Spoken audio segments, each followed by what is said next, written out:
کھاتے جا رہے ہیں سوتے. لوگ جماعت سے نماز نہیں پڑھتے سو جاتے ہیں, جماعت کا ثواب چھوڑ کے سو جائیں گے. بھائی رمضان مبارک میں فاقہ کشی کی ٹریننگ ہوتی ہے, فاقہ کشی کی تربیت لے رمضان میں, روکے اپنے آپ کو, تربیت ہوگی. روزہ ایک پریکٹس ہے, ایک مجاہدہ ہے, ایک جد و جہد ہے.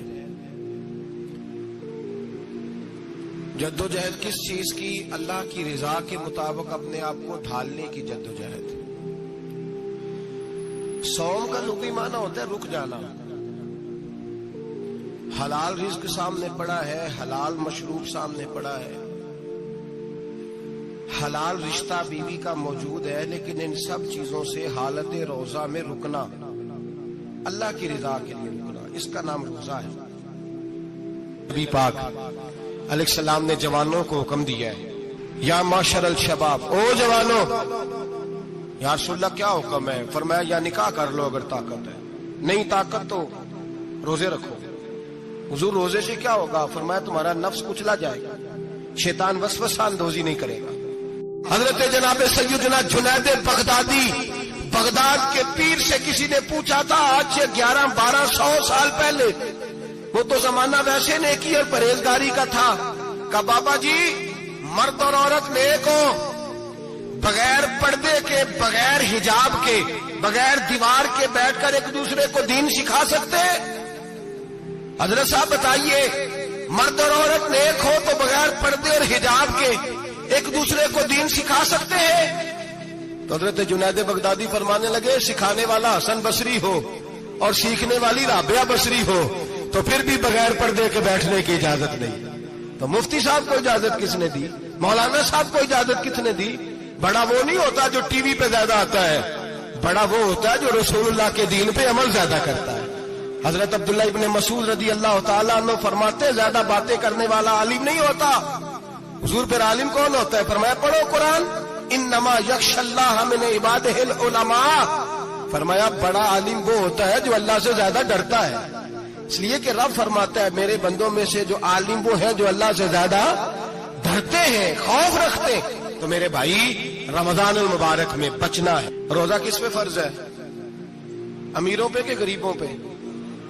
جی کہنے نے میں میرا تو کام ہی محنت مزدوری والا, میں کیسے روزہ رکھوں؟ میں تو دیہڑی لگاتا ہوں تو روزہ کیسے رکھوں؟ میں نے نہیں کسی حدیث میں پڑھا کہ روزہ وہ رکھے جو دفتر میں بیٹھتا ہے. صحابہ کے زمانے میں تو دفتر ہوتے ہی نہیں تھے, کسی جگہ نہیں لکھا ہوا روزہ وہ رکھے گا جو اے سی میں بیٹھتا ہے, تب تو اے سی تھے ہی نہیں. حضرت ابو بکر صدیق رضی اللہ تعالیٰ عنہ سے لے کر جناب بلال تک سارے اپنے ہاتھ سے کام کرتے, سارے اپنے ہاتھ سے کام کرتے, سارے. حضرت عمر فاروق رضی اللہ تعالیٰ عنہ خلیفہ وقت ہونے کے باوجود مال غنیمت کے اونٹ چرنے جاتے تھے تو چراگاہ میں چھوڑنے میں جاتے تھے, لینے بھی آتے تھے واپس. سارے لوگ اپنے ہاتھوں سے مشقت والے کام کرتے. حضرت بلال مزدوری کرتے, سلمان فارسی مزدوری کرتے, مقداد مزدوری کرتے, صحابہ مزدوریاں کرتے, روزے رکھتے.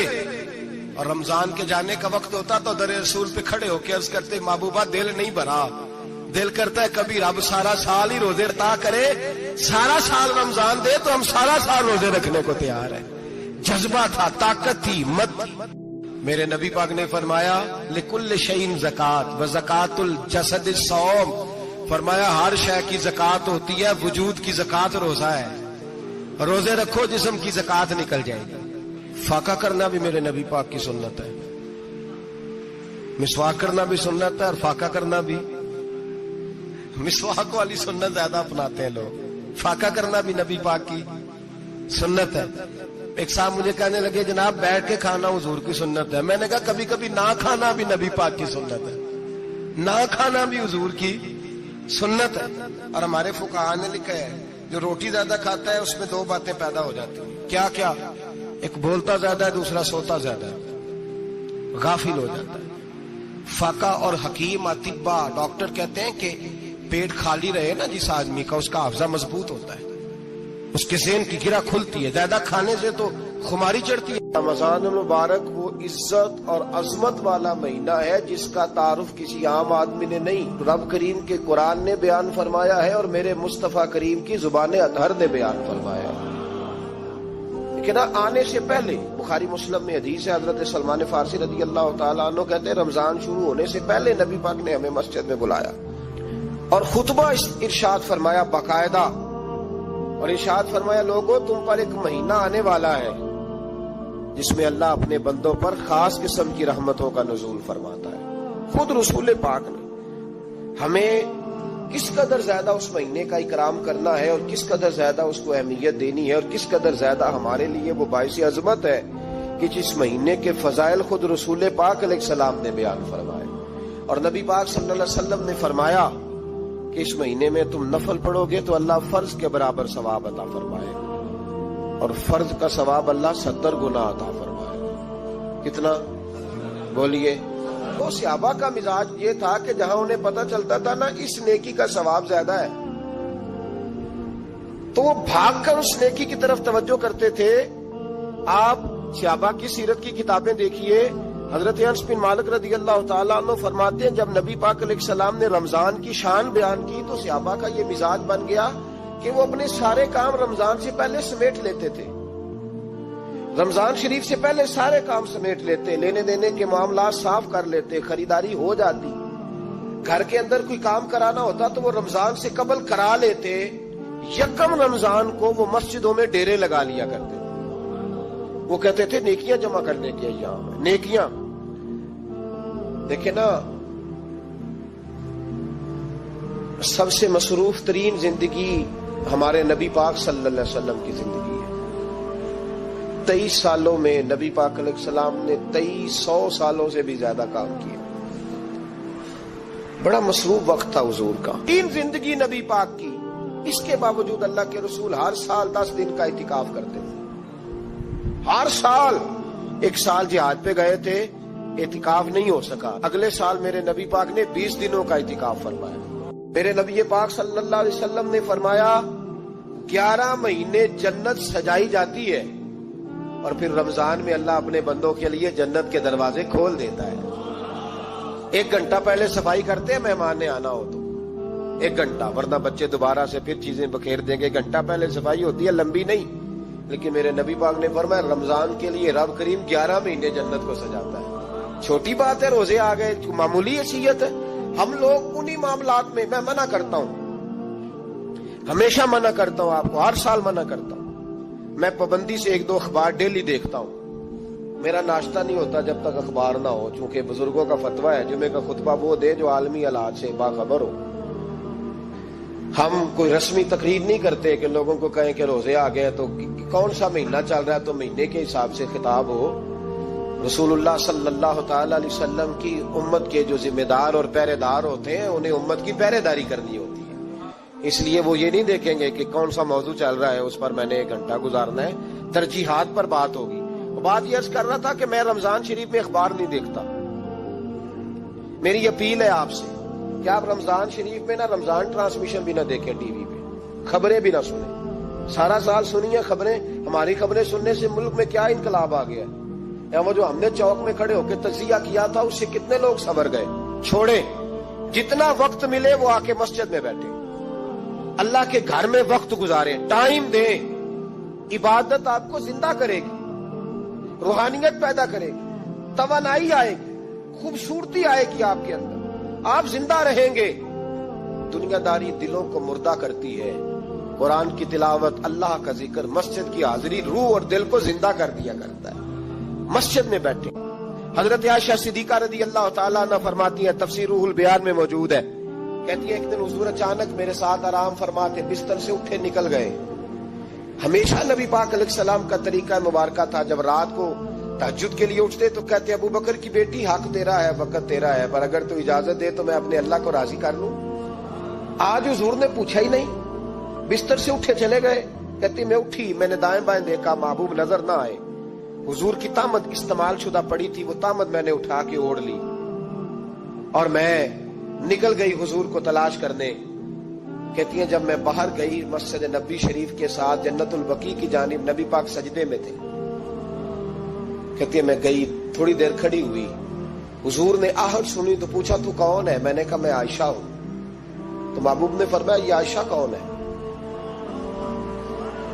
میں نے کہا یا رسول اللہ میں آپ کی زوجہ. فرمایا زوجہ کیا ہوتی ہے؟ یا رسول اللہ میں ابو بکر کی بیٹی. تو نبی پاک نے فرمایا یہ ابو بکر کون ہے؟ حضرت عائشہ کہتی ہے میرا کلیجہ پھٹنے کو آیا. میں وہاں سے پریشان حال واپس آئی.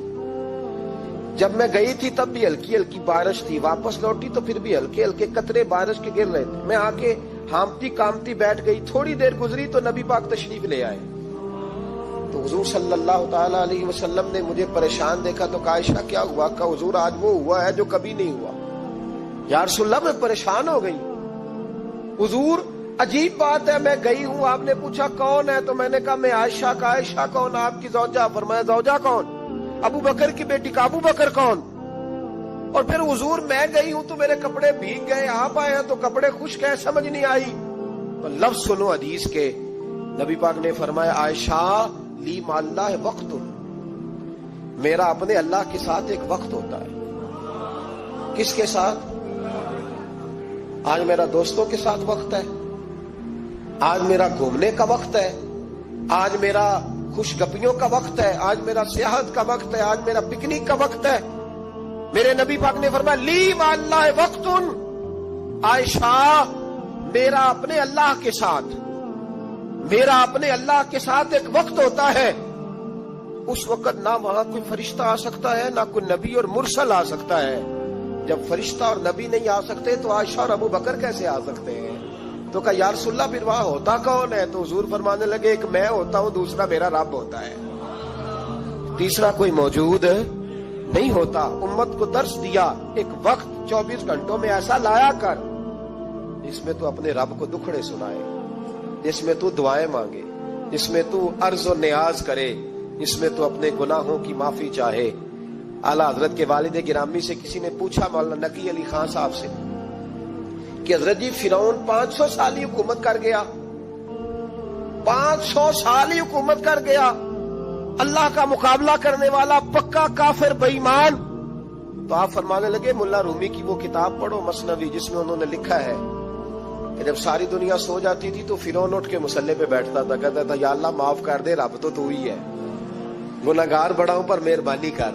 روز معافیاں مانگتا تھا تو رب کریم کی قدرت نے مہلت دی کہ روز توبہ کرتا ہے, چلو ایک دن سچی بھی کاری جائے تو اچھا ہے. اللہ نے مہلت دی.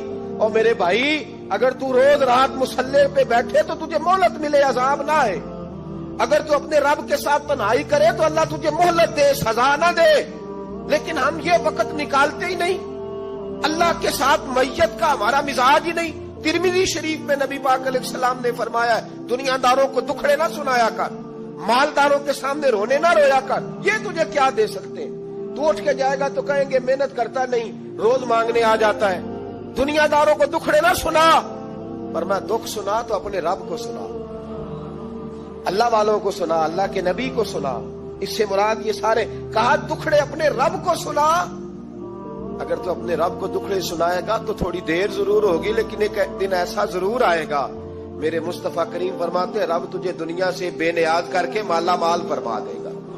دھوکے کا مزاج نہ بنا, کینچی لے کے نہ گھوم کے کیسے جیب کاٹ سکتی, اللہ کو دکھڑے سنا. حضرت عائشہ عرض کرنے لگی حضور چلے یہ تو سمجھ آ گئی, لیکن بارش مجھ پہ پڑی آپ پہ پڑی نہیں. تو کہا عائشہ تم نے اڑا کیا تھا؟ کہا حضور آپ کی تامت. فرمایا بارش کوئی نہیں تھی, جب تو نے میری تامت لی تو خدا کی رحمتیں تم پر برسنے لگ گئی. تو حضور کے وجود سے لگی ہوئی چیز کوئی اوڑھ لے تو رحمت برستی ہے, تو میرے نبی کی مسجد چومنے سے کیوں رحمت نہیں برستی, جالی چومنے سے کیوں نہیں برستی, جہاں جہاں حضور رکے, جہاں جہاں نبی پاک ٹھہرے وہاں جانے سے کرم کیوں نہیں ہوتا. تو عزیزو یاد رکھو رمضان میں ایک ڈیوٹی آپ نے یہ کرنی ہے کہ عبادت کو وقت دیں, ٹائم نکالیں. جو اتنے سے بھی فارغ ہے نا وہ 19ویں روزے تک کل فارغ ہو کے 20 کو اعتکاف بیٹھے. زندگی میں ایک دفعہ اعتکاف تو ویسے بڑا ضروری ہے. ہمارے بزرگوں نے لکھا ضروری ہے ایک بندہ اعتکاف کر لے زندگی میں ایک دفعہ, ہر سال کرے تو سنت ادا ہوگی. ویسے سنت مؤکدہ علی الکفایہ ہے, بستی میں اگر کوئی بھی نہ بیٹھے گا تو سارے گناہگار ہوں. وہ حضرت سیدہ اسماء کہا کرتی تھی نبی پاک نے مجھے کہا تھا اسماء اللہ کے راستے میں گن گن کے نہ دینا ورنہ وہ بھی تجھے گن گن کے دے گا. جب ہم رب کریم کو وقت اس طرح دیتے ہیں کہ دنیا داری کے لیے تو ساری ہمارے پاس ہمتیں موجود ہیں, اور تراویح کا وقت آیا تو بہانے ڈھونڈنے لگ گیا, تراویح کا وقت آیا تو وہ جو ہے اس نے شروع کر دی بات کہ جناب میرے فلان جگہ تکلیف ہے اور مجھے بلڈ پریشر ہو جاتا ہے تو پسینہ بڑا آتا ہے، تو اب تو آسانیاں ہی بڑی ہیں۔ صحابہ کہتے ہیں جب ہم مسجد نبی میں نماز پڑھنے جاتے تھے، بارش ہوتی تھی تو مسجد میں پانی کھڑا ہوتا تھا، کیچڑ کھڑا بن جاتا تھا، تو ہم اپنی جھولیوں میں خشک مٹی ڈال کے لے جاتے تھے، اپنی اپنی جگہ بچھا لیتے مٹی، اور پھر ہم نماز پڑھتے تو ہمارے پیشانیوں پر بھی مٹی لگ جاتی۔ تو ایک صحابی جھاڑ رہے تھے تو نبی پاک نے فرمایا نہ جھاڑ، جب تک چہرے پہ رہے گی فرشتے درود بھیجتے رہیں گے۔ اب تو ایسی لگے ہوئے مسجد میں، پھر بھی تو تراویح نہیں پڑھتا۔ تو ایک تو عبادت کو ٹائم دیں، دوسرا قرآن مجید زیادہ سے زیادہ پڑھیں، رمضان میں زیادہ سے زیادہ پڑھیں، مسجدوں میں ٹائم دیں۔ ایک بات اور، یہ حضرت علی کا قول ہے، اس کو دل کی تختی پہ لکھ لینا، دل کی تختی پہ شیر خدا کی شیروں جیسی باتیں۔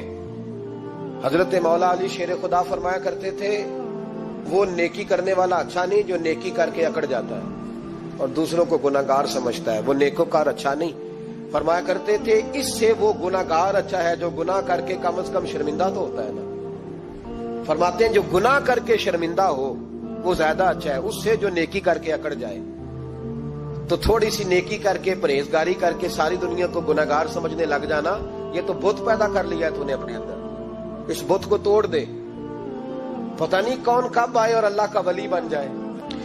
حضرت انس بن مالک رضی اللہ تعالیٰ عنہ فرماتے ہیں جس طرح تیز آندھی چلتی ہے، ذرا مثال دیکھیں صحابی کی کتنی خوبصورت، فرماتے ہیں جس طرح تیز آندھی چلتی ہے نا، اس طرح رمضان میں میرے نبی کی سخاوت چلا کرتی ہے۔ نبی پاک ہر سائل کو دیتے، جو قیدی بند ہوتے نا، قیدی جنگ کے قیدی کفار، حضور انہیں بھی آزاد کر دیتے رمضان، فرماتے جاؤ تمہیں آزاد کیا، سخاوت کریں۔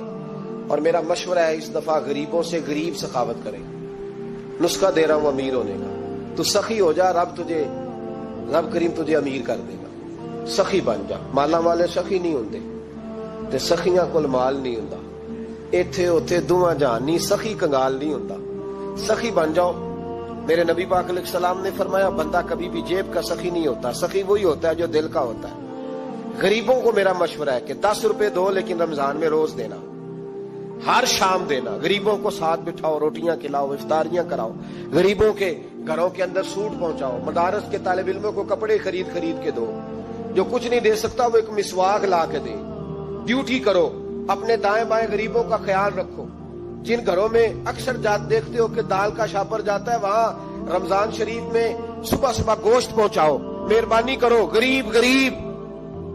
حضرت عبداللہ ابن عمر رضی اللہ تعالیٰ عنہ ہر روز مدینے کے مسکینوں کو ڈھونڈ کے لاتے تھے، فرماتے تھے کہ ان کو ایک تھیلا دینا میں عزت نہیں سمجھتا، ڈھونڈ کے لاتے غریبوں کو اور اپنے سامنے دسترخوان بچھاتے رمضان میں، اور پھر ان پہ کھانے چنتے اور فرماتے غریب کھائیں گے تو میرا اللہ راضی ہوگا، ساتھ بٹھا کے کھلاتے۔ ایک بڑی عجیب بات ہو گئی، گھروں میں ہو جاتی ہے، جن گھروں میں زیادہ مہمان آتے ہیں وہاں یہ مسئلے بن جاتے ہیں۔ ایک دن زوجہ کہنے لگی کھانا آپ کا یہ آج مہمان کو نہ لائیے گا، کہہ دیتی ہیں نا بیویاں کبھی کبھی، یہ نافرمانی نہیں، اگر آپ کو کھڑا کیا جائے نا رمضان میں روزہ رکھ کے باورچی خانے تو لگ پتا جائے، اس کو نافرمانی نہ سمجھے، بیوی نے پکا کے نہیں دیا جی۔ تو حضرت عبداللہ ابن عمر کی زوجہ کہنے لگی آپ کا کھانا ہے، مہمانوں کا کوئی نہیں۔ تو حضرت عبداللہ ابن عمر کہنے لگے اللہ تجھے جزا دے، تو روز پکا کے دیتی ہے، چل اس طرح کر، مجھے سرکہ اور کھجور دے دے، روٹی میرے مہمان کو دے دے۔ تو آپ کی زوجہ رو پڑی، کہنے لگی اگر آپ افطاری والوں کا اتنا خیال کرتے ہیں تو میں نہ کروں، مجھے 10-20 منٹ کا ٹائم دے، میں اپنے اوپر وزن بوجھ ڈالوں گی، میں تھوڑی مشقت میں پڑوں گی، لیکن مہمانوں کے لیے افطاری کا ضرور بندوبست کروں گا۔ جب نعرہ لگاتے نا تو کیسر کس طرح کانپتے۔ سفیر آتے روم کے ملنے کے لیے تو کہتے جاؤ عمر نفل پڑھ رہے ہیں، ٹائم کوئی نہیں۔ ایک دن اندر میٹنگ ہو رہی تھی، حضرت عمر میٹنگ میں بیٹھے تھے، آپ کے بیٹے ملنے آئے عبداللہ ابن عمر، ابا جی اندر آ جاؤ، فرمایا دروازے پہ کھڑا ہو، میں ضروری بات کر رہا ہوں، اندر نہ آنا۔ جناب عبداللہ ابن عمر کہتے ہیں میں دروازے پہ کھڑا ہو گیا، تھوڑی دیر گزری تو امام حسین بھی آ گئے، ایک حدیث میں ایک روایت میں امام حسن کا لفظ بھی ہے، امام حسین آئے، آ کے عبداللہ ابن عمر سے کہنے لگے عمر فاروق اندر ہیں؟ تو کہا وہ اندر تو ہے، تو کہا آپ کیوں دروازے پہ کھڑے ہیں؟ کہنے لگے ابا جی نے کہا ہے یہاں انتظار کرو، میں کوئی ضروری بات کر رہا ہوں، لیکن شہزادے میرے لیے کہا ہے، میرے لیے آپ جانا چاہیں تو چلے جائیں. امام حسین کہنے لگے امیر المومنین کوئی بات کر رہے ہوں گے, میں ظہر کے وقت مسجد میں مل لوں گا, ظہر کا ٹائم آئے گا نا تو میں مسجد میں مل لوں گا. یہ کہہ کے چلے گئے. حضرت عمر باہر آئے تو حضرت عبداللہ ابن عمر سے کہا کہ کوئی آیا تو نہیں؟ عرض کی حضور حسین ابن علی آئے. حسین ابن علی. تو کہا اندر کیوں نہیں بھیجا؟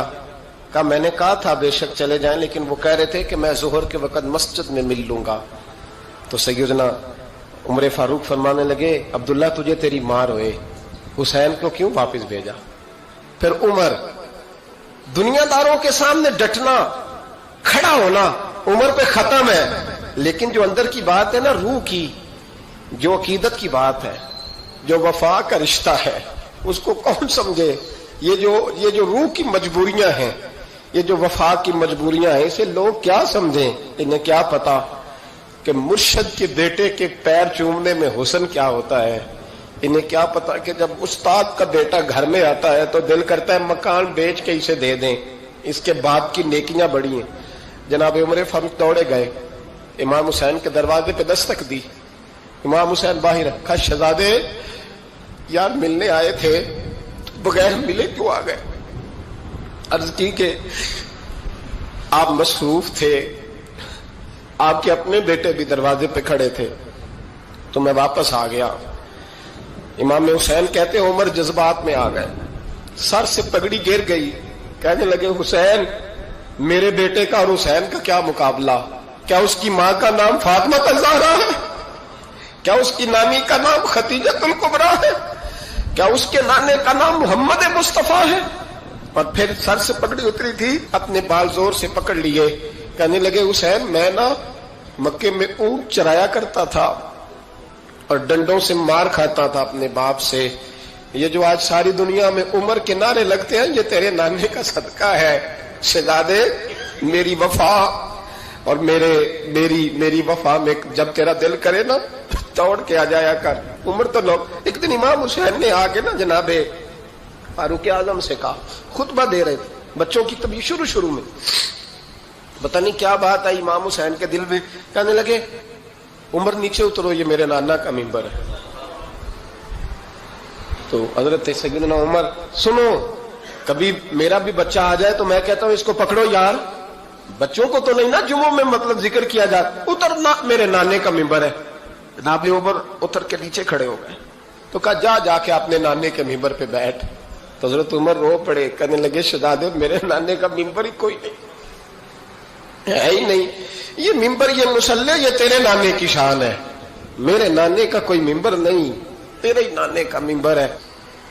تھوڑی دیر کھڑے رہے تو امام حسین کہنے لگے اچھا کوئی نہیں آپ کے نانے کا ممبر کا نہیں, کہا چلو پھر میرے نانے کے ممبر پہ بیٹھ جاؤ, چلو خیر ہے, کوئی نہیں آپ کے نانے کا, کہا نہیں, تو کہا کوئی نہیں پھر میرے نانے کے. جب حضرت عمر بیٹھے تو بڑا شاندار جملہ کہا, فرمانے لگے میں ممبر پر مرضی سے نہیں بیٹھا تھا, مجھے ابو بکر نے بٹھایا تھا, اور پھر حسین کے کہنے پہ میں اترا ہوں, اب مجھے حسین نے بٹھایا ہے, اب کسی کی جرأت ہے تو عمر کو اتار کے دکھائے, اب میں حسین کا تیری نسل پاک میں.